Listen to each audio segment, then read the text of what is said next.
Buenos días, bienvenidos. Muy buenos días a todos. Les damos la bienvenida.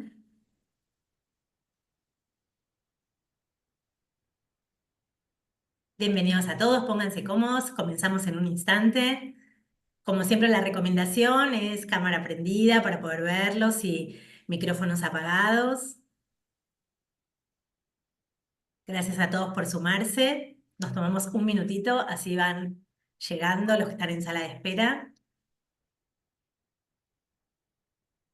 Creo que veo ahí a Pablo Brenner. Muchos saludos, don Pablo. Vamos reconociendo gente que va llegando. Muy bienvenidos a todos. Gracias por acompañarnos. Ya comenzamos a grabar la sesión. En un instante más comenzamos. Gracias a todos. Los invitamos a tener la cámara encendida y el micrófono apagado. Y comenzamos en un segundito. Ya somos 50 y sigue habiendo gente en la sala de espera. Gracias por sumarse. Muy bienvenidos a todos. Voy a comenzar mientras mis colegas me ayudan con la sala de espera con un saludo de bienvenida. Este es el encuentro 13 del ciclo Pensar e Innovar de la Universidad de San Andrés, liderado por Martina Rúa. Ya estamos en nuestro cuarto año, estábamos rememorando recién eso, el tiempo pasa rápido. Hoy vamos a conversar sobre innovación con dos expertos que ya están en sala. Bienvenidos a todos a este espacio dentro de Educación Ejecutiva de San Andrés. Vamos sumando gente que está en la sala de espera. Gracias a todos por estar y por la puntualidad. Les contaba que vamos a estar hoy con dos expertos. El primero de ellos, ya los saludo, es Carlos Osorio. Bienvenido, Carlos. Carlos es hoy profesor asociado en San Andrés, en la Escuela de Negocios, en Ingeniería. Carlos tiene un PhD del MIT, es profesor investigador en distintas universidades, MIT, Harvard, y una larga trayectoria en lo que es la innovación y la docencia en innovación y la investigación. Es cofundador de Yuken, que es un Innovation Lab con sede en Chile, y estamos muy contentos de tenerlo hoy en la universidad, además en la coordinación de una nueva propuesta de posgrado, el MIM, el Master in Management en diseño de innovación y diseño de futuros. Así que bienvenido, Carlos. Y nuestra segunda ponente hoy es nuestra host, es Martina Rúa. Martu siempre está curiosa preguntándole a otros, pero hoy también nos va a contar ella sobre su tema de especialidad, que es la innovación. Martu, que es profesora en la Universidad de San Andrés y periodista y especialista en innovación y productividad. Martu nos propone siempre en estos encuentros hacer una pausa para pensar en cómo innovar en cada uno de los aspectos de nuestra vida personal y laboral. Hoy además nos trae novedades hacia el final, así que quédense, que hay algo que nos va a compartir. Gracias como siempre al equipo de Educación Ejecutiva, hoy Jessica Tapicer y Rosario Belaunde, que están colaborando por ahí en el ingreso y en el chat. Soy Ana Salgado, directora de Diseño y Comunicación en Educación Ejecutiva. Vamos a estar conectados por el chat recibiendo sus comentarios y preguntas que vamos a retomar al final del encuentro, así que vayan dejando por ahí inquietudes, curiosidades, preguntas para Carlos y para Martina. Estamos grabando, vamos a compartir luego, como siempre, el news de Pensar e Innovar con lecturas recomendadas y con el link a la grabación. Hola Martu, bienvenida desde Madrid y con luz. Vamos. Hola, Ana, ¿cómo estás? Bueno, una alegría volver a encontrarnos en este ciclo que queremos tanto, que es pensar e innovar. Bienvenidos y bienvenidas a todos los que se van a tomar esta hora y media. Como Ana les contaba, este ciclo nació con esta idea disruptiva para estos tiempos, que es parar, salir un ratito de la vorágine para pensar en estos temas que se meten en nuestras profesiones y se meten en nuestras vidas. Hemos hablado de tantos temas tan distintos desde que comenzamos hace 4 años, como les contaba Ana.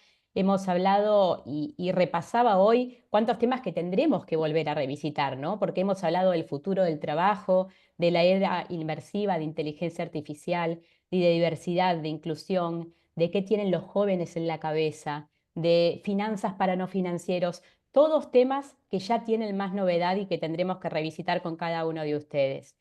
Hoy tenemos la suerte de contar con Carlos Osorio, en un rato se los voy a presentar. Podremos hablar con un experto en innovación y en sistemas complejos. La innovación parece que es un mandato. ¿Lo es? Bueno, son algunas de las preguntas que nos vamos a hacer.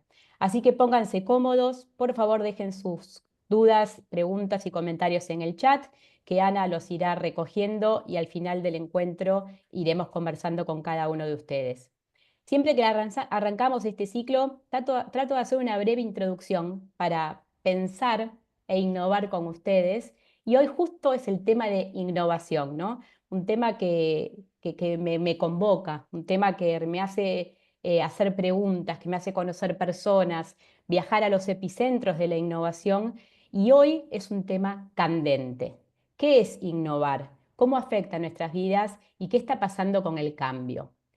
Estamos en un momento realmente álgido, ¿no? Donde se ha acelerado el cambio, donde ya no es solo una tecnología la que está avanzando, una tecnología emergente, sino que hay un ciclo de tecnologías que se empiezan a solapar y que empiezan a convocarnos y también a desafiarnos. El cambio se está acelerando, realmente no es una sensación. El cambio se está acelerando, cómo se mete en nuestras profesiones, cómo disrumpe nuestras industrias, cómo desafía las economías globales, ¿no? Muchas veces para empezar a conversar con ejecutivos, con empresarios, trato de mostrar estos charts, ¿no? Porque vos decís, ¿se está acelerando o es una sensación? Bueno, al teléfono ustedes saben que le llevó 50 años alcanzar los 50 millones de usuarios y a Disney Plus 5 meses. Pero ese chart ya nos quedó viejo, ¿no? Hace 2, 3 años llegó la inteligencia artificial generativa y si a Netflix le había llevado 3,5 años alcanzar el millón de usuarios, al ChatGPT le llevó solo 5 días. Y este chart ya es viejo, porque al ChatGPT le llevó 5 horas, al ChatGPT 3 le llevó 5 horas, al ChatGPT 4 minutos y así podríamos seguir. Entonces, todo este cambio está generando también una ansiedad por la innovación y a veces caemos en un sesgo, ¿no? Un teatro de la innovación o una innovación inercial, que son algunos de los temas que tengo en la cabeza. Tengo muy pocas certezas para esta introducción. ¿Se acuerdan de esa frase que era, vengo con el puño lleno de verdades? Bueno, no es mi caso. Vengo con el puño lleno de dudas y vengo con el puño lleno de preguntas. Y eso es algo de lo que quiero conversar con ustedes en esta breve introducción antes de ir a Carlos.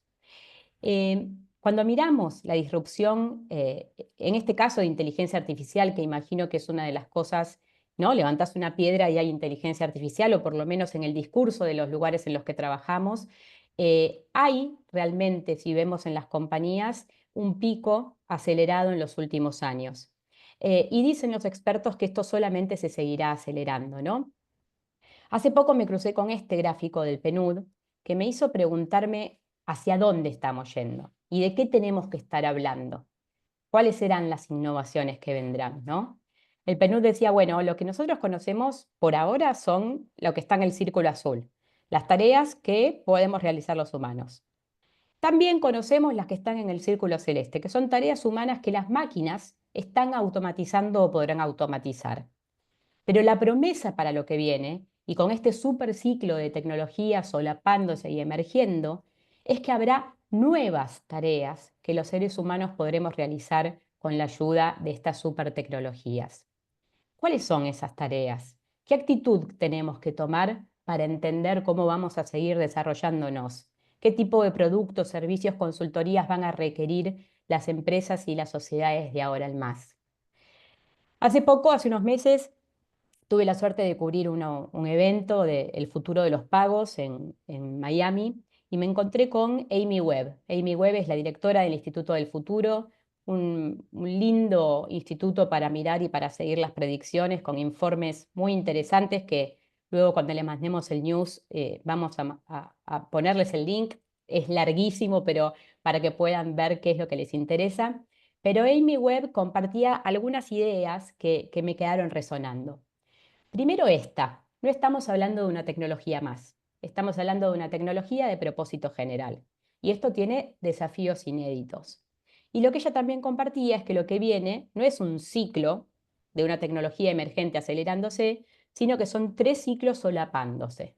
Lo que viene para las próximas décadas, decía Amy Webb, es un superciclo de inteligencia artificial, biotecnología y sensores inteligentes, los 3 solapándose entre sí, y que es muy difícil entender cuál será la disrupción con estas 3 tecnologías actuando y solapándose.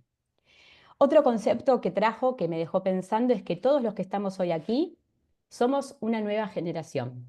No importa si sos X, Boomer, Z, Millennial, todos los que hoy estamos aquí, dedicando esta hora y media a pensar e innovar, somos la generación T. Somos la generación de transición. Y eso no es fácil. ¿Qué habilidades tendremos que tener para poder innovar los que somos de la generación T? Es otra de las preguntas que tengo para conversar hoy con ustedes. Tuve la suerte hace un par de semanas de entrevistar a Jeff Dean. Jeff Dean es la cabeza de IA de Google. Es una de las personas que está hace 25 años en la compañía, que está atrás de muchas de las innovaciones que hoy estamos utilizando. Y tratando de entender, le preguntaba, ¿qué es lo que estamos viviendo? ¿Estamos viendo la punta del iceberg? ¿Lo que viene va a ser distinto? Y miren, me dijo muchas cosas, pero hoy quiero elegí una para que pensemos juntos. Jeff Dean me decía que en este momento, hoy, cuando interactuamos con estos modelos de inteligencia artificial y le hacemos una pregunta, estos pueden resolver de 6 a 7, 8 cosas a la vez y darnos respuestas acertadas en el 60% de las veces. Me decía que en los próximos 2 a 3 años, estos modelos de lenguaje están evolucionando tan rápido que podrán resolver de 20 a 40 cosas a la vez, dándonos respuestas hasta un 90% acertadas. Y en un momento cuando hablamos de la inteligencia artificial general, que es una de las grandes promesas para las innovaciones que vienen, que a muchos asustan y a otros emocionan, él decía, ¿te imaginas si podríamos tener un copiloto resolviendo de 90 a 100 cosas a la vez y dándonos respuestas un 99% acertadas? ¿Ustedes se lo pueden imaginar? ¿Y eso qué significaría para nosotros? ¿Cómo innovamos en una era donde tendremos estos copilotos trabajando para nosotros? ¿Esto nos va a acelerar? Otra de las preguntas que tengo. Más, en el medio de toda esta disrupción, vos llegás a tu empresa, llegás a tu equipo súper entusiasmada, súper entusiasmado y decís, bueno, dale, vamos con todo. Vamos con una estrategia de IA, pongámonos a trabajar. Pones una mano en el teclado y está todo bloqueado. Compliance no te deja avanzar, hay un firewall que no te deja avanzar porque no están dadas las cosas. O después tenemos los discursos. Tenemos que ser una compañía súper innovadora, movámonos rápido, rompamos las reglas. Pero primero pregúntenme a mí, dice el jefe. No lo hagan sin preguntarme a mí primero. Sean grandes emprendedores, rompan cosas, pero tampoco tan bravos. Entonces, fíjense cómo estamos invitados y a veces empujados a innovar de manera permanente, pero también son muchas las restricciones con las que nos vamos a encontrar.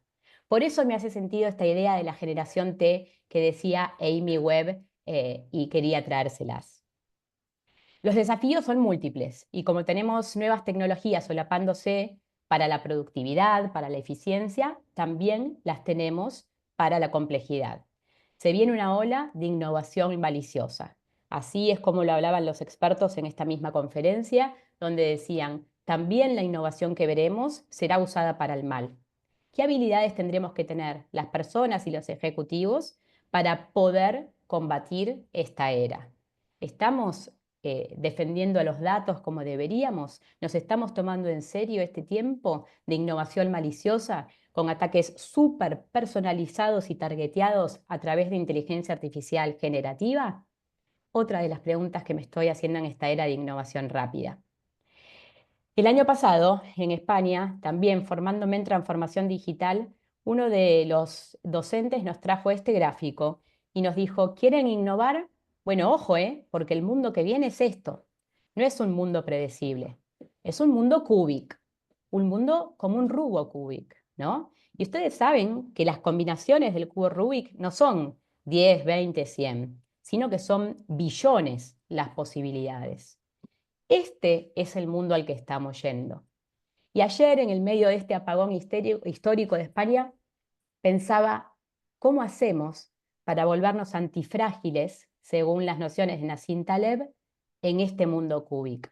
¿Cómo hacemos para innovar? ¿Cómo hacemos para acelerar los procesos? ¿Qué preguntas me tengo que hacer? ¿Qué tengo que desaprender para poder innovar en un mundo donde los eventos impredecibles empiezan a ser parte del paisaje? Esa es otra de las preguntas que hoy quiero que conversemos juntos. ¿Cómo estamos? Muchos de los que hoy se conectaron seguramente lo hagan desde Latinoamérica, ¿no? Desde Argentina. Tenemos una cultura, por lo general, laboral reactiva. Estamos siempre atendiendo una agenda totalmente repleta y el modo bombero. Y pensaba, ¿cómo hacemos para generar una cultura proactiva que nos permita explorar profundamente como nos está pidiendo esta era? Si no, ¿cómo vamos a innovar? ¿Cómo voy a intentar cosas distintas? ¿Cómo voy a errar? ¿Cómo voy a hacer para acelerar los procesos de innovación si todavía estoy atendiendo solamente de manera reactiva al modo bombero y apagando incendios en cada uno de nuestros emprendimientos, pymes o como ejecutivos de grandes empresas? ¿Lo han pensado? ¿Cómo es su agenda? ¿Es el modo bombero o es una cultura que tiene momentos de aprendizaje cotidianos, momentos de aprendizaje semanales, momentos para la prueba, el error y poder tener procesos de innovación? Me encontré también con este libro, El Emporio de la Imaginación, que acaba de publicar a fines del año pasado Duncan Radley. Duncan Radley era el jefe de creatividad de Disney. Y pensaba mucho en el sesgo que él nos decía, ¿no? Muchos, seguramente de los que hoy se conecten aquí, tengan muchos años en las industrias en las que trabajan. Una década, 2, 3, 4, o bueno, quizás estén empezando, pero cuanto más experiencia tenemos, dice el autor en su nuevo libro, más tendemos a tener una fijación funcional. Yo sé cómo se hacen las cosas, tengo un modelo mental y desde ahí construyo. Él decía que cuanto más experiencia tenemos, lo que se va haciendo más ancho, más hondo y más caudaloso es nuestro río de pensamientos. Imagínense toda la experiencia que ustedes han adquirido en las industrias en las que trabajan como un río caudaloso. Y cuanto más experiencia tenés, más ancho el río, más importante, más agua tiene. Pero eso hace que no puedas mirar por afuera de la vera del río, dice el autor. ¿Cómo voy a conocer otras geografías si estoy hundido en los pensamientos que tiene solamente ese río? Parece, y creo que lo vamos a hablar mucho con Carlos, que necesitaremos mucha humildad cognitiva para este tiempo también. Desaprender, probar cosas nuevas, y para eso tendremos que abandonar varias trincheras conocidas. Voy llegando al final para poder escuchar a nuestro invitado de hoy con 2 o 3 preguntas más, porque realmente son todas preguntas las que tengo. ¿Cómo hacemos para seguir elongando nuestro coeficiente de adaptabilidad en esta época, en este periodo de tanta incertidumbre y de cambio permanente? ¿Cómo hacemos para afrontar nuestros trabajos, no paralizarnos ante el cambio con anuncios como los que estamos teniendo en estos días? No sé si conocen las caras de estos dos que están acá. ¿Los tienen? Son 2 CEOs que han hecho anuncios rimbombantes en las últimas semanas. Anuncios que a algunos los pueden asustar, a otros les puede servir como incentivo. Estamos hablando de los CEOs de Shopify y los CEOs de Duolingo, 2 compañías globales. Y los anuncios de ambos CEOs, que fueron titulares de muchos medios alrededor del mundo, son: no vamos a contratar a nadie más y me tienen que demostrar que no pueden resolver esa tarea con un agente de IA antes de venir a pedirme el nuevo recurso o que quieren seguir contratando personas. El CEO de Duolingo acaba de decir: vamos a hacer una compañía AI first.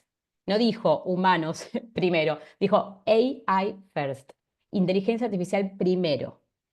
Y dijo: no vamos a contratar ni un proveedor más con algo que puedo resolver con el IA, y solamente vamos a contratar personal que se esté formando en estas tecnologías inmersivas.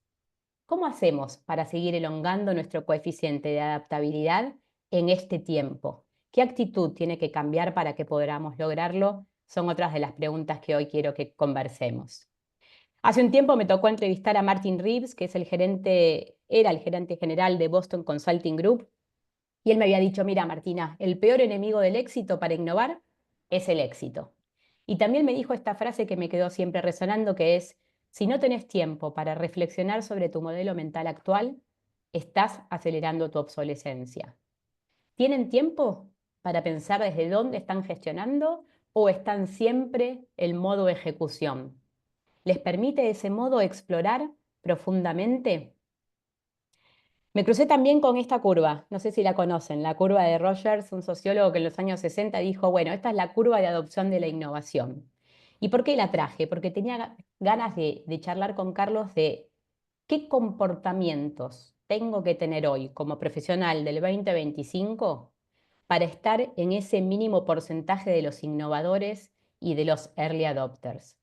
¿Cómo hacemos para que esta curva, con la curva de adopción de los 60, que claramente ha cambiado a hoy y cómo el cambio es mucho más profundo y más permanente, cómo hago para no estar en la mayoría rezagada? ¿O cómo hago para no estar en los escépticos? ¿O en los que caen cuando ya es pragmático? Bueno, voy a ir a la IA porque ya tengo pruebas de que es por ahí, o a la tecnología o a la innovación.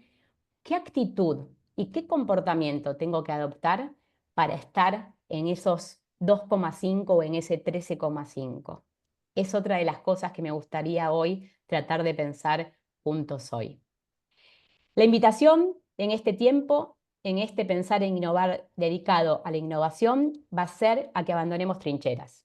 Si hay alguno que se sienta en una de estas, la invitación será a abandonarlas. Casi sin darnos cuenta, todos estamos atrapados en alguna trinchera. Mental, a nuestro cerebro le gusta. Privilegia lo conocido, aún sabiendo que hay otras maneras más eficientes de hacer las cosas, pero privilegia lo conocido. Poder estar atentos a esto para poder innovar. Las organizativas, lo que funcionó en tu empresa en el 2020 no necesariamente será lo que sirva para el éxito del 2030. ¿Cómo tenemos que innovar para ir al 2030? Y de liderazgo, ¿qué actitud tendremos que tomar cada uno para autoliderar esta innovación profunda que se nos pide a cada uno de nosotros? Así que los quiero invitar a escuchar profundamente, a seguir pensando cómo hacemos para adentrarnos en este nuevo superciclo de tecnología solapándose y especialmente a preguntarnos qué habilidades humanas vamos a necesitar para este tiempo. Hace unos años me tocó cubrir una feria de innovación en Austin y la cerró este hombre que ven aquí. Tenía 80 y pico, este joven, ahora tiene 90 y pico, y estamos viendo a Buzz Aldrin, el astronauta que pisó la luna, y cerró su conferencia con una frase fuerte, pero me parece que nos convoca a este pensar e innovar, que es exploramos o expiramos. La invitación en este tiempo y para escuchar a Carlos Osorio será a explorar. Pónganse el modo explorador para ver qué es lo que podemos aprender. Arranqué, les dije, con el puño lleno de preguntas y lleno de dudas. ¿Puedo cultivar mi creatividad? ¿Puedo innovar con metodología, sin metodología? ¿Qué tan importante es seguir una metodología para poder innovar en este tiempo? En este momento de tanta novedad, que no sé si les pasa, ¿no? Que nos da miedo quedarnos afuera. ¿Cómo balanceo la exploración, pero seguir entregando valor en cada una de las iteraciones? Si 9 de cada 10 ideas no llega a concretarse, ¿cómo rompo con esa inercia? ¿Por dónde tengo que empezar? ¿Y los errores, qué importancia tienen en este camino? ¿Cómo armo equipo para tener éxito en lo que venga? ¿Cómo innovar en casi cualquier cosa? Esas son, nada más ni nada menos, algunas de las preguntas que vamos a conversar con nuestro experto invitado. Como Ana les contaba, hoy tenemos el privilegio de contar con Carlos Osorio. Carlos es referente a nivel mundial y especialmente a nivel latinoamericano en todo lo que tiene que ver con innovación y procesos complejos. Ha sido invitado como profesor invitado en las principales escuelas de innovación del mundo, como Singularity University, el MIT, Harvard y mucho más, y hoy es profesor asociado de la Universidad de San Andrés y tenemos la suerte de poder escucharlo. Ha acompañado a miles de ejecutivos y alumnos a lo largo del mundo que han hecho con sus tesis de maestría productos y servicios que hoy muchos de nosotros utilizamos en nuestro día a día. Así que, Carlos, ¿cómo hacemos para innovar en casi cualquier cosa? Bienvenido. Muchas gracias, Martina. No sé si quieres dejar las preguntas que tenías ahí un momento, porque está re bueno, como dicen acá. Muy rápido, la creatividad sí se puede cultivar. Se puede innovar sin metodología, sí, pero hay que aprender a vivir con las consecuencias. Una de las cosas más interesantes que hay, y limpiando una de las preguntas que están ahí de la cantidad de fracasos que hay, es que la gente que innova con metodología tiene una tasa de éxito muchísimo mayor. De hecho, si uno estudia las empresas que son más innovadoras, alrededor de un 30% de sus proyectos fracasan, porque ellos Mm. tienen una manera de hacerlo. Los startups, por lo general, gente que no tiene una buena manera de hacerlo, tiene una tasa de fracaso de un 90-95%. Eh, la relevancia que tienen los errores, una de las cosas que vamos a discutir hoy es que en innovación, fracaso, falla y error son tres cosas muy distintas. Entonces, dependiendo de cómo uno lo entiende, uno puede tener desastres en la mano o puede ser, en el fondo, puede generar éxito. El tema de los equipos y cómo innovar en casi cualquier cosa lo vamos a ver ahora. No sé si prefieres que partamos con preguntas o que partamos con la presentación. Te escuchamos, Carlos, con la presentación y los que vayan surgiendo preguntas las pueden dejar en el chat, que hacia el final las iremos recogiendo. Ok. Miren, un proyecto de innovación básicamente es algo como esto. Uno desde que empieza puede tener cualquier tipo de futuro final y desagradable, porque desagradable que sea, la mayor parte termina en fracaso o bajo expectativa.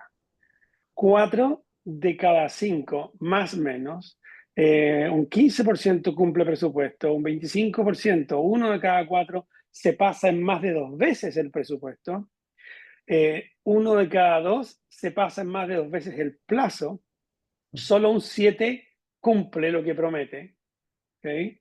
Y un 50% cumple entre un tercio, o sea, un cuarto y 3 cuartos de lo que promete. Y lo peor es que cuando uno comienza a ver la cantidad de errores que se empiezan a cometer, lo que se genera es un efecto dominó que no es menor. Si uno empieza a mirar lo que dice el sentido común y las estadísticas, nos dicen, ¿cierto?, que del total hay un 95% de los proyectos de innovación que fracasan. Súper. Pero cuando empezamos a ver la razón de los fracasos, nos damos cuenta que no más de un 30% resulta de riesgo, complejidad e incertidumbre. Hay un 65% de los fracasos que tiene, o sea, que de causa de los fracasos, que tiene que ver con que la gente hace mal el trabajo, con que se comete errores que se podrían haber evitado. Ahí es donde viene el tema de la metodología. Miren, yo he estudiado 322 procesos de innovación, todos los que se han publicado. Con mi socia de investigación generamos un metaproceso, lo vamos a ver en un momento, que salió premiado como el mejor del mundo para instalar capacidades de innovación. Ese es parte del fondo lo que con María hicimos en Yuken. Ahora, ¿cómo innovar en casi cualquier cosa? Vamos a ir viendo 10 temas que si no están, nos estamos pegando un tiro en el pie. ¿Okay? Primero es saber de qué estamos hablando y saber diferenciar innovación de adopción tecnológica, de desarrollo de un nuevo producto. Porque la innovación tiene una serie de promesas, ¿ok? Y para entender innovación hay que entender innovación como la Santísima Trinidad. Hay que verlo como de tres maneras distintas y complementarias. Primero, como una filosofía para gestionar, como una manera, una disciplina de establecernos metas que parecen imposibles de lograr, esto es muy importante, y generar y refinar continuamente esta manera única de lograrlo. Segundo, como un proceso, como una manera de resolver problemas, una manera estructurada de resolver problemas, que cuando la utilizamos de manera sistemática, una vez y otra vez y otra vez, nos permite generar innovaciones de manera consistente y predecible. Esto es, miren, la incertidumbre, el riesgo y la ambigüedad son parte del desafío de innovar. uno tiene que estar muy entrenado para saber surfear eso. Por lo que ponías tú, Martina, de que ustedes acá en la Argentina han estado acostumbrados siempre a estar como bomberos, fondo apagando Sí. incendios. Eso hace que Argentina sea uno de los países más fértiles para poder hacer innovación, porque las competencias que se necesita para poder sortear estas olas, hay dos países en Latinoamérica que están muy preparados, Colombia y Argentina, por razones muy distintas. Tercero, la innovación como resultado, esa cosa nueva o cambio no trivial a algo que ya existe, que en proceso, producto, modelo de negocio, etcétera, una combinación de que por último resuelve un problema que vale la pena resolver y genera retornos que permiten hacer esa solución sostenible y sustentable. Ahora, ¿qué tan restable es hacer innovación comparado con otras cosas? Y aquí la pregunta no solamente si es algo nuevo para mí, es si es algo nuevo para el mercado. Porque cuando uno se pone a ver la rentabilidad de innovación, la rentabilidad de la innovación está en promedio en un 450%, sobre todo para grandes empresas. Proyectos con un retorno esperado de un 25, un 30, un 40 o un 50, ustedes pueden estar seguros que no es innovación, porque en alguna parte ya existe. Acá, cuando definimos innovación, por eso es saber bien en qué estamos hablando, es si yo estoy confundiendo hacer algo nuevo para mi empresa, pero que ya existe en la Argentina, estos niveles de retorno no se van a ver, dos, y no van a estar innovando. Van a estar generando un nuevo producto, van a ser los primeros que en la Argentina traen una tecnología que se hizo fuera, pero ese es un primer tema. Un segundo tema, y ahí tengo una falta de ortografía, un problema, enfocarnos en un problema que nos motive. Martina decía, oye, la creatividad se puede aprender. Miren, Teresa Mávila, que es una profesora de Harvard, que después se fue a California, creó este modelo que es muy bueno, que dice que la creatividad se compone de en el fondo, tres factores. Uno, que uno tenga conocimiento y pueda aplicar ese conocimiento para resolver un problema. Dos, que tengamos capacidad de que es pensamiento creativo y esas capacidades se pueden generar. Pero tres, que haya motivación personal por resolver un problema. Hay investigaciones que muestran que dos personas idénticas resolviendo el mismo problema, una de ellas motivada por hacerse millonaria o por un bono, y la otra motivada por resolver el problema, como primera cosa, va a generar lo siguiente. Va a generar que lo que ustedes van a lograr va a ser mucho mayor en impacto, mucho más creativo.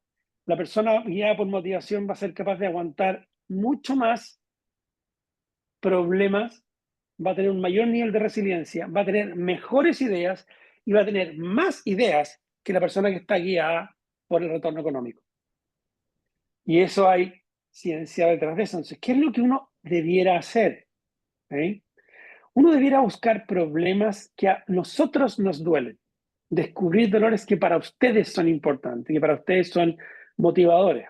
Gran parte del valor está en problemas, necesidades, en frustraciones, anomalías que hacen que alguien, tratando de resolver un problema o guiado por una misión, como la gente de Notco, es decir, los productos, los alimentos de producción animal dañan el planeta, tenemos que ver una manera de cómo generar alimentos que no dañen el planeta. Y poner ese problema dentro de un contexto de cómo nosotros cómo podríamos mejorar la calidad de vida de las personas con diabetes, cómo podríamos reducir las pérdidas por fraude, cómo podríamos reducir el gasto en energía, cómo podríamos. Ese es el inicio, la fuente de la innovación. Por lo que el tema de las ideas, yo creo que está supravalorado respecto al poder que uno tiene, y lo vamos a hablar más adelante respecto de los problemas. Tercer tema es comenzar con un equipo que tenga al menos el tamaño y la composición mínima para no resolver, para entender el problema. Todos nosotros, cuando fuimos chicos, cuando fuimos más nenes, lo que hacíamos era juntar amigos para ir a jugar algún deporte, que rugby, hockey, básquet, fútbol. Y la pregunta era, ¿tenemos equipo? Bueno, para un equipo de innovación, uno no debiera comenzar un proyecto con menos de 6 personas, nunca. Ojalá nunca con menos de 8. Y la pregunta y el por qué está acá. Piensen ustedes, ¿cuántos problemas pueden manejar ustedes al mismo tiempo antes de cometer errores? Que tengo que llevar al chico al médico, que tengo que resolver esto, que tengo que entregar el informe, que van a venir a casa, etcétera, etcétera. Si no pusiera, pónganlo en el chat. ¿Cuántos en el chat? ¿Cuánto es el número de problemas que ustedes creen que podrían llegar a tener, más o menos, a manejar al mismo tiempo sin cometer errores? No sé si se puede poner en el chat o no, pero si no, Sí, se si puede. Yo alguien te se digo, muy puede. pocos, ¿eh? No sé, Carlos, no me animo a decirte Ahí dos, dicen tres. tres, un puñado, dice Valeria. 5. Bueno, miren, efectivamente, y aquí vamos a entrar en un tema que a veces es un poco polémico. Hombres, alrededor de 5, y las chicas, más o menos 7. ¿Ok? Apa, Apa, sí. Ahora, cuando la cosa se pone así, baja como a 1, ¿cierto? Entonces, ahí tenemos otro tema. Pero lo más relevante es lo siguiente, es que en un proyecto de innovación tiene al menos 76 variables activas, más o menos al mismo tiempo. Por lo general, hay momentos que hay 40, 76 es en algunos momentos. Entonces, ¿qué pasa? Una persona, 2 personas o 3 personas no son capaces de manejar. Entonces, hay 2 maneras que entender acá, la relevancia de la cantidad de personas y de la diversidad en las personas. Necesitamos al menos 6 personas para comenzar a hacer un proyecto, pero para entender el problema, no para ver cómo resolverlo. Y lo segundo tiene que ver con estas imágenes, miren fijamente. No sé si a alguien se le mueve la pantalla, sí. ¿ok? Ahora, ¿qué ven acá? ¿Qué es lo primero que uno ve ahí? Una estrella, ¿cierto? Ahí decía Carolina y Manuel. Una estrella, gente ve unos Pac-Man, efectivamente, José Ignacio, ¿cierto? Pero depende de lo que uno vea, uno percibe cosas distintas. Y gran parte de lo que pasa sucede con innovación es que uno ve problemas que no existen. Una de las peores cosas que uno puede hacer cuando está con un problema en la empresa es decir, llamar al equipo, decirles, miren, tenemos este problema, que ustedes digan y definan cuál es el problema y decir, de aquí nadie sale hasta que no tengamos una solución. Porque lo que va a pasar es que lo más probable es que nosotros entendamos el problema de manera muy poco clara. Una de las cosas que tenemos que hacer es desesgarnos, por lo que entra la segunda variable, relevancia de la diversidad. No solamente 6 personas que vean la realidad de manera distinta, que vean el mundo de manera distinta, que tengan herramientas y backgrounds distintos para que me permitan a mí entender de manera distinta. Lo que nos lleva a nosotros, cuarto punto, salir a la calle. Estas personas de manera distinta tienen que entender el problema desde la manera en que nosotros vivimos el problema. Piensen en lo siguiente. Todos nosotros hemos tenido alguna vez una pareja. Todos nos ha pasado la siguiente situación, viviendo con esta pareja por mucho tiempo, preguntarle, ¿qué te pasa? Porque sabemos que hay algo raro. La respuesta, ¿cuál ha sido? Nada. Nada. Pero ese nada quiere decir, mira, si te lo tengo que decir, estás en más problemas de lo que tú crees. Debieras saber qué me pasa, no debieras preguntarme y debieras ya estar haciendo lo que se necesita para resolver eso que te pasa. Entonces, si nosotros no somos capaces de saber lo que necesita la persona que está al lado nuestro, ¿qué nos hace pensar que vamos a saber qué necesita un cliente sin salir a la calle? O sea, hay que aprender de las personas. Yo les voy a poner acá un caso muy rápido. Había en Colombia una empresa tenía un proyecto que era cómo hacer que el hombre se preocupara mucho más de su apariencia personal. Y luego de hacer este trabajo de salir a la calle, ellos se dieron cuenta en que había 5 factores que afectaban. Uno, la disponibilidad de tiempo del hombre para poder preocuparse de cómo arreglarse, qué usar, qué crema o no crema, etcétera, etcétera. Dos, el conocimiento que la persona puede tener respecto a productos y rutinas. Hay gente con más conocimiento, con menos conocimiento. Tres, la disposición a gastar en verse bien. Cuatro, el grado de sensibilidad física o de su salud a utilizar cierto tipo de productos por alergias, acné, etc. Y por último, la relevancia que tiene la persona a ser percibido como distinto o no y qué tanto representa el verse bien de su imagen personal. Y en base a eso, ellos fueron capaces de encontrar 5 fuerzas que gobiernan el cómo cada hombre se ve o se percibe, pero que gobiernan el problema. Y uno puede acá, si nosotros quisiéramos hombres o mujeres, o quisiéramos graduarnos, pondríamos puntaje en cada uno de estos 5 y esto daría 10 perfiles de actores, que son en torno a los cuales se desarrolló, se entendió el problema y se desarrolló la solución. Sí. Tenemos que nosotros encontrar cuáles son las fuerzas que gobiernan un problema antes siquiera de empezar a pensar en ideas. En este estudio comparativo de proyectos, de procesos de innovación, nos dimos cuenta que la etapa de ideación, por lo general, está en el número 20 de todas las tareas. Y ese 20 de como 40 tareas antes de empezar a fabricar la cosa. ¿Ok? Ahora, otro tema. Hay que estar dispuesto a avatar buenas ideas. Las ideas no son lo más importante. Lo más importante son los problemas. Y para muchos problemas va a haber ideas que compiten entre ellas. Y lo que nosotros tenemos que lograr es no comenzar por ideas, comenzar con problemas, estar dispuesto a matar buenas ideas. ¿Y cómo las matamos ahí? Aprendiendo a fallar. Lo más temprano, seguido, rápido y barato posible, pero sin dar espacio a la incompetencia. Aquí es donde la diferencia entre fracaso, error y falla cobra al fondo relevancia en innovación. Primero, hay que aceptar que con un 100% de probabilidad se va a cometer errores en un proyecto y que cometer errores no es bueno, ¿ok? Y que fracasar tampoco es bueno.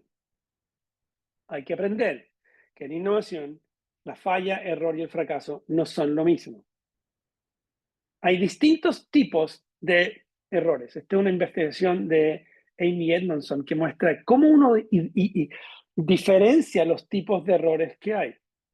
Entonces, por una parte, nosotros tenemos acá errores que se pueden prever en operaciones que son predecibles y que hay que evitar. Porque lo que hacen es que nosotros nos demos cuenta demasiado tarde que hay un error. Y una de las características que tienen los errores de innovación es que cuanto más nos demoremos en detectarlo, el costo de resolverlo aumenta de manera exponencial. El mismo error. Más de algunos hemos tenido este problema en la casa. ¿Okay? En la casa, ustedes llegan, se mudan a una nueva casa, empiezan a vivir en la casa, no hay ningún problema, todo funciona fantástico, empieza a levantarse el piso del living. Porque a algún genio se le olvidó sellar una cañería abajo cuando no había nada más que la cañería. Si alguien hubiera visto eso, le pone soldadura, habría costado, ¿qué? 5.000 pesos sellar el tema. Pero le pusieron concreto, después del concreto le pusieron ¿cómo se llama? El parqué o el piso flotante, etcétera. Ustedes fueron a vivir y se levantó el piso, se reventó la cañería, manchó la alfombra de 1.000.000 de pesos, se la hizo inservible, como ustedes quieran, y sale ¿qué? 7 millones, 5 millones de pesos arreglar el tuerto. Eso es lo que pasa en innovación. Hay un segundo tipo de errores, que son errores que no se pueden evitar porque estamos generando algo nuevo, porque eso es un tema complejo. Y ahí lo que tenemos que hacer es aprender a vivir con esos errores. Los primeros, los de arriba, son errores que uno tiene que aprender a identificar y que no se vuelvan a repetir. Y si alguien los vuelve a repetir, decirle, lo siento, no sirves para este trabajo. En los segundos errores, tenemos que aprender que los gerentes entiendan que son inevitables. Y si los gerentes empiezan a generar culpa sobre cosas que no se pueden evitar, decirle al gerente, ahí tú no sirves para este trabajo. Sobre todo si está monitoreando equipos de innovación. Y la falla, que es la que sí sirve, es la que genera mayor aprendizaje, es aquella que resulta de probar hipótesis o sea, de experimentar y de explorar.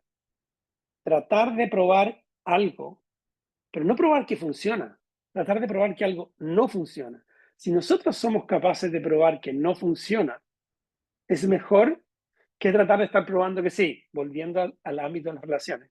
¿Cuántas veces uno ha estado con alguien y tus mejores amigos le dicen, ella o él no es para ti?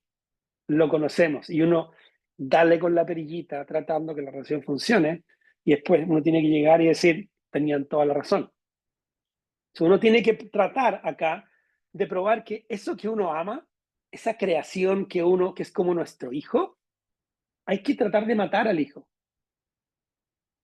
Porque si nosotros somos capaces de mostrar que no funciona, nos ahorramos mucho tiempo y mucho dinero. ¿Okay? Su innovación no es su hijo. El problema que quiero resolver, ese sí es mi hijo.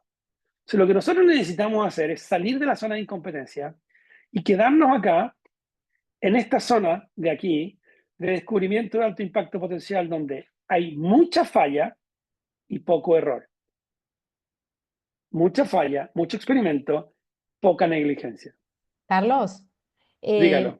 ¿sabés que me hiciste acordar a un concepto de Adam Grant, el psicólogo que habla de auto boicotear las ideas antes de que vengan otros a boicotearlas, ¿no? Que tenemos que ser los principales auto boicoteadores de nuestras ideas y de nuestra, ¿no? Y solemos sobreestimarlas porque son nuestras y caemos en ese sesgo y que tendríamos que ser los primeros. Bueno, pero más que auto boicotear, es, mira, es mirarlo con un poco de cómo uno diría como de ciencia. Pongámoslo de la Claro. siguiente manera. Acá tenemos dos tipos de proyectos, ¿cierto? Tenemos el proyecto fracasado en innovación, ¿ok? Y un proyecto exitoso. Fíjense lo que pasa acá con un proyecto fracasado.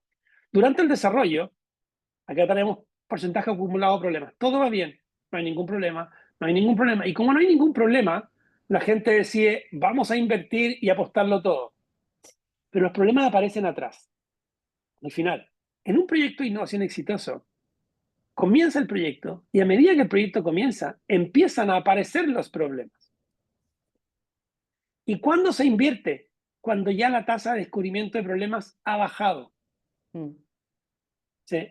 La manera científica, cuando uno se organiza para, para, ¿cómo se llama?, experimentar, que nosotros vamos experimentando por fases, prototipos de inspiración, de evolución y de validación, de tal manera que vayamos aprendiendo mucho a un costo muy barato al principio y vayamos generando o acercándonos a altísimos niveles de resolución, pero de a poco. Lo que nos lleva, séptimo punto, para evitar errores innecesarios, tenemos que nosotros ser capaces de visualizar supuestos e hipótesis y ponerlos a prueba utilizando el método anterior. Voy a poner el caso de unos exalumnos en Panamá. Llegan y dicen, hay un proyecto, profe, un año llevamos y no hay cómo levantarlo. Y le pregunto, bueno, ¿cuántas hipótesis tienen? 25, me dicen. 25. Porque hay algo mal. Entonces yo les hago un brainstorming. Les digo que escriban en una pared todos los supuestos e hipótesis que tienen respecto a cómo, al problema y a la necesidad de actores críticos y que las ordenen a la izquierda las que se pueden poner a prueba sin prototipar y en la derecha las que se pueden poner a prueba mediante prototipos. Y resultó que tenían 231 supuestos e hipótesis únicos. O sea, ellos estaban viendo casi un 10% de todo lo que había que probar. Es por esto que nosotros tenemos que organizarnos para experimentar. Una tarde y una mañana bastó para eliminar los 144 supuestos e hipótesis que tenían sin necesidad de prototipar. Entonces, cuando nosotros tenemos esto, cuando nosotros aprendemos realmente lo que la gente necesita, llevamos a un punto 8, el tema de las ideas. Y hay que ver la ideación igual como cuando uno va a comprar ingredientes al Coto o al Jumbo o a algún mercadito, ¿cierto?, para cocinar. Las ideas están hechas para mezclarse. Pero una vez que nosotros sabemos más o menos qué queremos, qué necesitamos resolver. Fíjense acá hay 16 conceptos de cómo resolver un problema de venta de hot dogs en Nueva York. pero la cantidad de ideas que hay no son tantas. Si uno se pone a pensar, miren esta idea de tener un, ¿cómo se llama? Un quitasol de esta forma, se repite en muchos de los conceptos. Nosotros no necesitamos tantas ideas. Necesitamos ideas que se puedan combinar. Y al combinar, generar una gran alternativa de soluciones. Lo que hicieron estos tipos fue, viendo lo que hablábamos antes de los prototipos de inspiración, desarrollar estos en dibujo. Luego salir a conversar con la gente que compraba en Hot Dogs y que vendía en puestos de Hot Dogs. Y generaron que de estos 16 eran 3 los que eran más relevantes. Hicieron modelos con realidad virtual de estos y al final decidieron que el que se iba a implementar era el número 1. Pero esto se hace porque uno va viendo hipótesis, supuestos, conversando con la gente, viendo, por ejemplo, por qué acá los bordes son curvos, porque ellos se dieron cuenta que la gente, viendo en terreno, se pegaba contra las esquinas y en las esquinas les salían pedacitos de metal que al principio que terminaban rasgando ropa o dañando a las personas. Punto 9. O punto 8 estamos acá, ¿no? Sí. 2.8, miren, hay una yapa ahí, como aprender a abrazar la incertidumbre, la ambigüedad y el riesgo, que es algo que ustedes acá en la Argentina lo tienen bastante bien manejado. Porque dentro de un proyecto de innovación, la variabilidad es altísima al principio y muy baja al final. Y lo que uno debiera hacer es aprender a tomar altos riesgos. Aquí viene la relevancia de por qué el método es importante. Los procesos de innovación están diseñados para amplificar el riesgo, porque a mayor riesgo, mayor retorno, amplificar la ambigüedad y la incertidumbre, porque a mayor incertidumbre y mayor ambigüedad, mayor diversidad de ideas, pero para mitigar el impacto organizacional que tiene el alto riesgo y la alta ambigüedad y la incertidumbre. De ahí nos vamos a cómo uno avanza en innovación. Uno en innovación avance por iteraciones. Uno tiene que avanzar retrocediendo y avanzar retrocediendo. La metodología que nosotros diseñamos con María, fíjense que aquí, si uno va desde descubrir el desafío hasta la tarea 41, estamos viendo que se va a construir después de la 41 la innovación. La etapa de ideación es la tarea 25 y lo que uno ve es que de la tarea 1 a la 21 no se invierte más que tiempo y espacio. De la 1 a la 32 no se invierte más que el 1%. Pero siempre uno va avanzando y retrocediendo, porque cuando estamos adentrándonos en el terreno de lo desconocido, es imposible hacer las cosas bien a la primera. Y lo último es que podemos, todo lo que decías tú, Martina, de vivir apagando incendios, vivir en el fondo en la vorágine, es un entrenamiento bueno para enfrentarse a situaciones y momentos difíciles, porque en innovación lo que uno debiera hacer es entrenar, y es lo que estamos haciendo acá en San Andrés, entrenar a la gente para que tenga el mayor y mejor desempeño en las peores condiciones. Innovación no es agradable. Innovación es como estar siempre en un momento en tormenta perfecta. O sea, lo que nosotros estamos tratando de hacer, ¿cierto? Es cómo gestionar emociones y cognición para alto rendimiento. Es entrenar a la gente en las peores condiciones. Mis alumnos dicen que el taller que yo hago le llaman Hell Camp, no Bootcamp, porque dicen que se pasa pésimo, pero que después te revienta la cabeza. Entonces, lo que vamos haciendo nosotros en esto es, ¿qué camino tomar? Descubrir qué camino tomar es parte del desafío. Nosotros tenemos que ser capaces de ir planificando para incertidumbre, actuando para incertidumbre. O sea, como resumen, acá, ¿cómo innovar casi en cualquier cosa? Uno, saber bien distinguir qué es y qué no es innovación. ¿Cómo se diferencia la innovación de traer algo nuevo que ya existe? ¿Qué efectos tiene que tan difícil puede llegar a ser? 2, enfocarte en un problema que te motive ver resuelto. 3, comenzar con un equipo con el que el tamaño y composición mínimo para poder entender el problema. Una vez que entiendes el problema, contratar a gente para resolverlo es pan comido. 4, salir a la calle y aprender de las personas. No basarse en lo que uno sabe. Lo que uno sabe está anticuado o está equivocado, o, acuérdense siempre, uno nunca sabe lo que la pareja quiere, qué vamos a querer, cómo poder decir en el fondo que sabemos realmente lo que alguien que no hemos visto quiere. 5, estar dispuesto a matar ideas que parecen buenas, como mediante experimentación, mediante falla temprana, seguida, rápida y barata. Organizarnos para evitar errores innecesarios, visualizando nuestros supuestos e hipótesis y poniéndolos a prueba, no dándolos por sentado. 8, abrazar la incertidumbre, ambigüedad y riesgo, pero utilizando un proceso que me permita mitigar el impacto de la incertidumbre, ambigüedad y riesgo, avanzar mediante iteraciones y entrenarnos en las peores condiciones para poder tener el mejor desempeño también en las peores condiciones. Eso, muchas gracias. No sé si, cómo quieres que sigamos, Muy bueno, Martina. Carlos. Bueno, seguramente están surgiendo varias preguntas que están llegando por el chat. Las invitamos a que dejen sus comentarios, sus preguntas a Carlos de todo lo que acabamos de conversar. Carlos, vos decías que los argentinos estamos bien entrenados y que este modo bombero lo traías, creo que hasta algo como positivo, porque estamos entrenados y que en la incertidumbre nos sabemos mover. Yo no lo veo tan positivo en las empresas, porque cada vez que preguntas por qué siguen ejecutando como siempre hicieron, la respuesta es no tengo tiempo, no tengo tiempo, estoy enloquecido, no puedo, no tengo tiempo ni físico ni mental para innovar. Mira, ¿Cómo se balancea eso? ese problema no es de la Argentina. Hay libros escritos respecto a eso. Se llama la necesidad de generar ambidestreza o ambidiestralidad. ¿Ok? Mm, Ahora, en las condiciones de ustedes, gente de otros países estaría en paro diciendo, no, nosotros no vamos a hacer nada hasta que el gobierno no ponga de situaciones estables para tomar. A ustedes eso no les va ni les viene. Dicen, sabemos que no va a cambiar, hay que actuar igual. Miren, 1, 2, cuando uno ve la demanda por ejecutivos argentinos en todo el mundo, son de los ejecutivos más demandados en todo el mundo.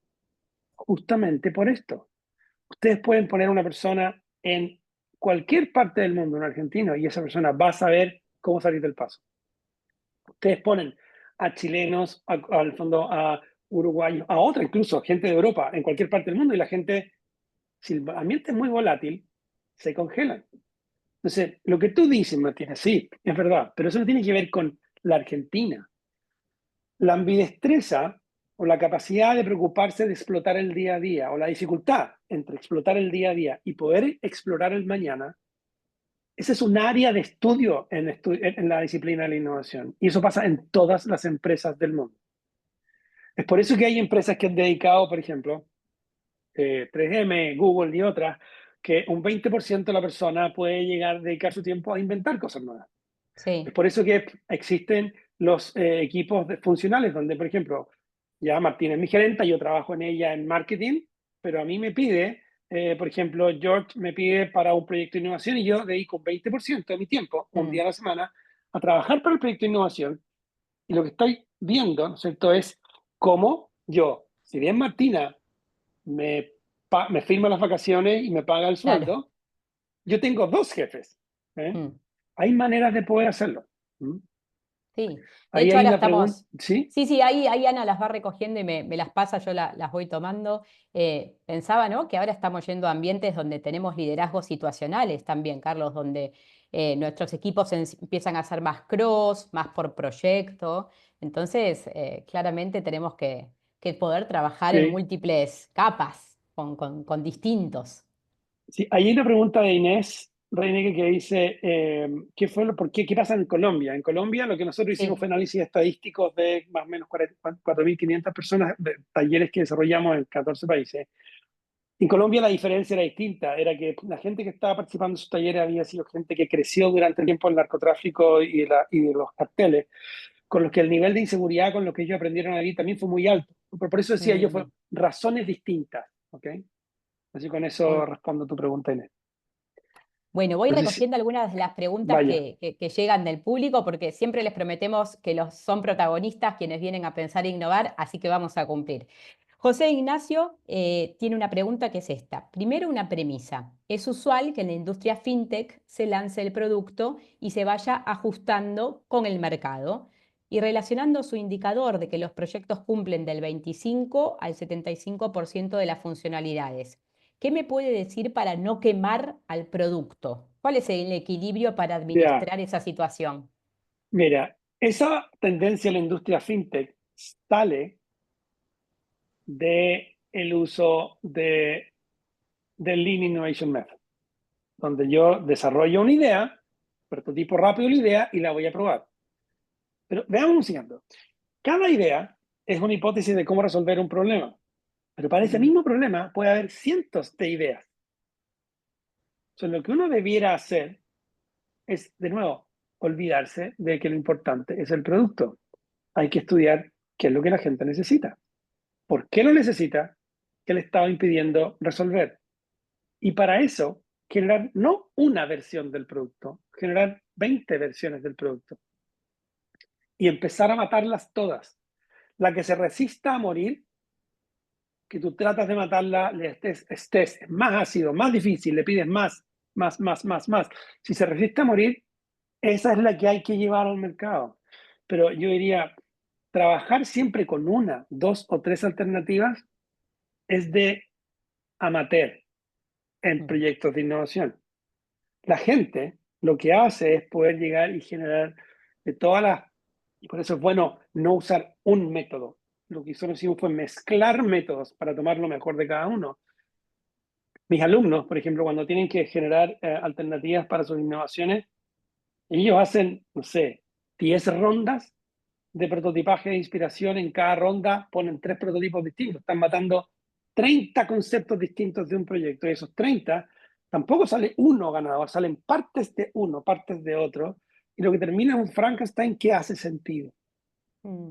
¿Mm? Esto que traes es muy interesante porque muchas veces las personas quieren un método, una manera, ¿no? Dame el método para hacerlo, dame la idea ganadora. Y lo que estás contando es que muchas veces son partes y combinados que van a hacer a ese final y tendrá que ver con la cultura de quien lo adopte, de las necesidades de quien lo adopten, pero no algo puro, sino algo que realmente tiene distintos sabores de Sí, muchos. mira, esto acá combina 70 métodos distintos. Claro. Si tú tomas las 41, le puedes llamar DEF. Si tomas 28, le vas a llamar Design Thinking. Y ahí hay 8 tipos de Design Thinking. Si tomas 15, va a ser Scrum. Si tomas otros, va a ser Agile. Entonces, Mm. la idea fue generar este Lego de proceso que lo que hace es que la gente lo pueda adaptar a los contextos organizacionales donde están. Estupendo. A lo que decía Sigo, Manuel, esa es una sí. herramienta práctica. Aquí sigo tomando algunas preguntas y también les vamos a contar, porque hay algunos preguntando si van a recibir las PPTs, van a recibir las presentaciones, van a recibir también algunos links donde van a poder mirar esta metodología que ha desarrollado Carlos y que ha sido premiada para que también puedan ustedes explorarla un poco más. Claudina, Carlos, te pregunta, suponiendo que hubiera alguien, una persona o equipo, que ha dado como una idea para solucionar un problema organizacional y no están en roles de liderazgo, ¿cuál sería la recomendación para que esas voces sean escuchadas? Miren, aquí hay dos temas y hay una pregunta que es subyacente. Tenemos esa misma pregunta en una empresa donde no hay una estrategia de innovación.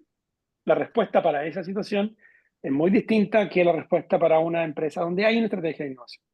Mm. ¿Ok? Ahora, lo primero que la persona tiene que hacer es unirse con unas 5, 6 o 7 personas que sean distintas a ella o a él y que le permita poner a prueba si el problema que se entendió está bien entendido. Asumamos que está bien entendido. Cuando alguien, la idea se venden a 100 los 5 pesos argentinos, ¿ok? Mm. Así de baratas son. Entonces, que alguien haya dado con una idea para solucionar el problema es casi nada, porque transformar esa idea en algo concreto son meses y eso, o sea, puede estar plagado de muchas cosas. Necesitamos compañía para lograr eso. Y lo segundo sería, con esa compañía, ver si esa idea tiene mérito, sí, pero buscar unas 20 o 30 ideas que puedan ser mejores que esa.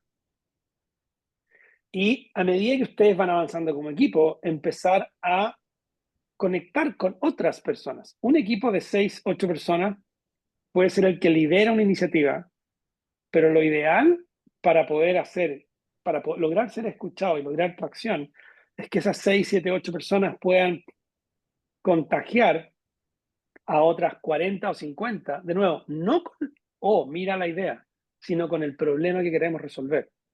Es mucho más fácil contagiar a personas en torno a un objetivo común por resolver. Disminuyamos el gasto en energía en un 25%. Creemos que esto puede disminuir el gasto en energía en un 25%, algo nunca antes logrado en la empresa. Todos van a querer ser parte del equipo que resuelve. Sin embargo, es mucho más fácil venderlo así que venderlo, oye, ¿te gustaría participar en cómo hacer realidad la idea de Claudina? Claro. Mm. Ahí hay un tema de egos, un tema de egoísmo que es distinto. Es mucho más fácil juntar gente en torno a un viaje a la luna, algo que parece imposible, que en base a la idea de una persona. Interesante. Carlos, ¿cómo retiramos los sesgos propios y de la compañía o del equipo que está atendiendo el problema? Es otra de las preguntas que hace Paula. Está buenísimo. Tenemos que, tú dijiste en un momento que había que ser humble, ¿no? Que había que ser Sí, humildad sí, cognitiva. humilde. Ya, y por eso, mira, la innovación le lleva conflicto. ¿Y por qué Bien, le lleva conflicto? Porque Martina, que es periodista, yo que soy ingeniero, vamos a tener versiones distintas respecto al tema. Por eso le puse lo de la estrella blanca. Alguna gente va a decir estrella blanca, otros van a decir Pac-Man, otros van a decir quesos, otros van a decir pizzas, otros van a decir milanesas redondas a las que le falta un cuarto. O sea, cada uno de ustedes va a ver cosas distintas. Y el tema ahí es no llegar a acuerdo. Si nosotros llegamos a acuerdo, vamos a llegar al mínimo común en que todos estamos de acuerdo y con el que todos estamos tranquilos. Pero eso nos va a dejar restringidos en una esquina. Cuando haya versiones o visiones distintas, ponemos a prueba todas las visiones que sean distintas. Y dejamos que la gente que está fuera del equipo, el mercado, los que viven el problema, nos digan si es una u otra la visión que hay. Por eso no hay que llegar a acuerdos. Si tenemos dos alternativas, tenemos que movernos en las dos alternativas rápido. ¿Okay? Porque hay una cosa que se llama la búsqueda cognitiva. mm, La búsqueda cognitiva tiene que ver con cómo yo, tú, nosotros, generamos ideas en base a lo que ya sabemos, pero sin prueba de que lo que vayamos a decir es verdad o no. De nuevo, ¿será que mi mujer quiere esto y por eso está enojada conmigo? ¿O será que es esto lo que hice? ¿Qué será lo que hice que no me acuerdo? Y viceversa, ¿no? Eso es búsqueda cognitiva, no hay mm. prueba. Nosotros tenemos que dejar la búsqueda cognitiva hasta cuando se genera un desacuerdo y ahí comenzar la búsqueda experiencial, que es poner a prueba. ¿Okay? Y que la puesta a prueba sea que nos diga si era por acá, por allá o por allá, o si no era ninguna de esas tres y es otra. ¿Ok? Qué poco Eso. acostumbrados que estamos a, ¿no? A bancarnos la divergencia y el enfrentamiento, que claramente es rico para la innovación, y a veces por buscar los acuerdos, hasta políticamente correctos, vamos a un mínimo en el cual no se exploran todas las posibilidades que se hubiese podido, bancando esa incomodidad que me parece que traes, Carlos. Bueno, Sí. nos quedan unos breves minutos y la promesa también para hoy era darles una primicia. Del Voy a... libro. Vamos a compartir un segundito aquí, esperen, la pantalla para contarles una primicia, que es que ahora, el 1 de mayo, llega a las librerías este libro, eh, que son 100 secretos de innovación, eh, como una curiosa de la innovación, tratando de consultar y entrevistar a expertos como Carlos desde hace más de 20 años. Es esta búsqueda de contar en cápsulas muy concretas y accionables cómo innovar, ¿no? Cómo innovar en las cosas de todos los días, cómo obtener una actitud innovadora. Muchos de estos 10 pasos que hoy Carlos nos ha entregado, de alguna manera u otra, con anécdotas, con actitudes, con métodos, con ideas que me fui cruzando en los últimos 20 años, están acá en el libro. Estas 100 cápsulas, Carlos, las dividí en 4 categorías de una manera muy caprichosa, porque hay veces que me he encontrado entrevistando a grandes fundadores o disruptores de las industrias, y puse personas. A veces me encontré con actitudes inspiradoras de la innovación, y ahí también lo puse como actitudes. A veces fueron ideas que quedaron grabadas y que ayudaron a accionar, y otras veces métodos, ¿no? Y los métodos son importantes, y hoy, después de nuestra conversación, me queda en claro la importancia de combinarlos y de animarnos a buscar qué es lo propio para cada uno. Así que nada, esta breve intromisión para contarles esta alegría. Para los que estén en Argentina y vayan a la Feria del Libro, lo pueden encontrar por Penguin Random House. Eh, y quiero agradecerte profundamente, Carlos, por esta generosidad de haber entregado todo este conocimiento, de habernos enseñado también el camino que hay que hacer. Me fue muy significativo ver lo atrás que viene el momento de hacer y de la idea, cuánto hay antes para preguntarnos, para indagar y para invertir en tiempo, ¿no? En tiempo y en mentalidad. Antes de pensar en la idea, me parece que ha sido muy, muy novedoso poder escucharte. Piensen que hay mucho en la historia nuestra. Uno a veces ve citas de gente que dice, yo, si yo tuviera una hora para salvar el mundo, gustaría 55 minutos en entender qué hacer y 5 minutos en generar la solución, por una Tal parte. Y por cual. otra parte, cómo uno se sorprende cuando alguien lo escucha a uno. Sí, no debiera sorprendernos, Tal cual. ¿cierto? Entonces yo creo que hay un tema, hay un libro que ustedes pueden leerlo, se los recomiendo, se llama La ciencia de lo artificial. La ciencia de lo artificial fue escrita por Herbert Simon, que es un cientista político que ganó el premio Nobel de Economía, fue uno de los padres de la computación, de la ciencia cognitiva, es un tipo realmente un genio. ¿Ah? Y él en ese libro va y desmenuza el cómo nosotros creamos. ¿Okay? Y él básicamente dice 3 temas. Uno, cualquier esfuerzo por resolver un problema tiene que ser precedido por esfuerzos para entender el problema. Mm. 2, la racionalidad de nuestras acciones es un resultado de la racionalidad de los procesos y procedimientos que usamos para realizar esas acciones. Y los psicólogos lo tienen mega claro. Y 3, los problemas que nosotros estamos generando de sustentabilidad, etcétera, son por un problema de falta de empatía presente y futura. De nuevo, empatía es conectar con la gente. Y de nuevo, feliz. Muchas gracias por la oportunidad. Sí. Bueno, gracias a vos, Carlos, y gracias a todos ustedes que han invertido esta hora y un poquito más con todos nosotros para seguir pensando e innovando en este ciclo en el cual nos tomamos esto, un respiro de la vorágine diaria para pensar temas influyentes para nuestras profesiones y nuestras vidas. Van a recibir mañana o en estos días un news con algunos links, con las presentaciones. Y por supuesto, ya les iremos anunciando cuáles serán nuestros próximos encuentros a lo largo del año. Así que con un inmenso agradecimiento a Carlos Osorio, y Muchas gracias. también a Ana Salgado, que nos ayuda muchísimo a hacer que este ciclo siempre tenga los mejores expertos como ha sido el día de hoy. Así que, Carlos, gracias a vos y gracias a cada uno de ustedes por invertir esta hora y media con nosotros. Nos vemos en el próximo ciclo de Pensar e Innovar. Hasta la Gracias, próxima. Martu. Hasta la próxima. Bye. Hasta la próxima.